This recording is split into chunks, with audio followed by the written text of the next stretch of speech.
ሰላም እንዴት ነህ? ሰላም እንዴት አለሽ? ሰላም ነው። እስቲ ራስህን እና ያለህን ፕሮፌሽናል ባክግራውንድን ለተመልካቾቻችን ንገረን። አመሰግናለሁ። ስሜ ኃይለ ኢየሱስ አባይነህ እባላለሁ። የመጀመሪያ ዲግሪን በኤሌክትሪካልና ኮምፒውተር ምህንድስና ነው የሰራሁት ከሚዛንቴፕ ዩኒቨርሲቲ። ላለፉት 5 ዓመታት በኢትዮ ቴሌኮም ስሰራ እገኝ ነበረ። አሁን ግን ባለፉት ጥቂት ወራት ወዲህ በኢንጂነሪንግ ዳታ አናሊስት ተቀጥሬ እየሰራሁ እገኛለሁ። ዛሬ የተገናኘ ነው እንግዲህ ዴታኖሚክስ በየጊዜው የሚያዘጋጀው የራሱ የሆነ ቡት ካምፕ አለ። እኛም ወሬ ጭምጭምታ ሰምተን ነበረ። ይህ ቡት ካምፕ ተሳታፊዎች መካከል አንዱ አንተ ነበርክ። ሳያልቅ ነው ስራ ያገኘው የሚል ነገር ሰምተናል። እውነት ነው? እውነት ነው፣ በትክክል። እስቲ ስለዛ ነገር ነው። አጋጣሚ እንዴት ነው?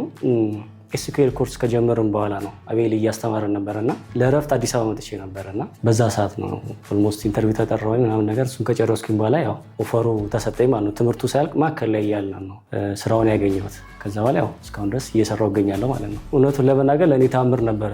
ምክንያቱም በጣም ከበረሃማ አካባቢ ነበርና ወደ መሀል ከተማ የምገባበት ሰው ለእኔ ትልቅ ሚኒንግ ያለው ነው በሰዓቱ ስራውን ማግኘቴና በጣም ነበር ደስ ያለኝ።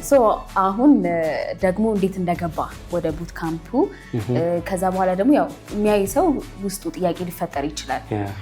ስክሪኒንግ ፕሮሰሱ እንዴት አፕላይ ያደረግ፣ ከዛም ደግሞ ልክ ያንን ካለፍኩ በኋላ ትምህርቱ እንዴት ነበር የሚለውን ነገር እንደው በአንተ ኃይለ ኢየሱስ እንዴት አገኘው የሚለውንም አንድ ላይ ጠቅላላ አድርገህ እስኪ ለተመልካቾቻችን። እሺ፣ አመሰግናለሁ። ጥሩ ጥያቄ ነው። እውነቱን ለመናገር የሆነ ሰው ነው ሪኮመንድ ያደረገኝ። ማለት ይሄ ቻናል ተከታተሉት ሲሉ ወደ የዛው ነው ቀን ልክ እንዳጋጣሚ ጆይን ሳደርገው ይሄ ስኮላርሺፕ ወጥቶ ነበረ።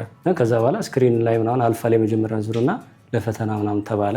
ተፈተነን ምናምን ነገር ቀጥታ ትምህርቱን ጀመር። ኦሪየንቴሽን ተሰጠን። ያው እንደዛ እያለ ቀጠለ ማለት ነው። ብዙ ጊዜ አሁን እንደዚህኛ ዴታ አናሊስት ስንል ክላውድ ኮምፒውቲንግ ስንል ኤስኪዩኤል ሲባል እነዚህ ነገሮች ኮምፕሊኬት አድርገው ሰዎች ያስቧቸዋል።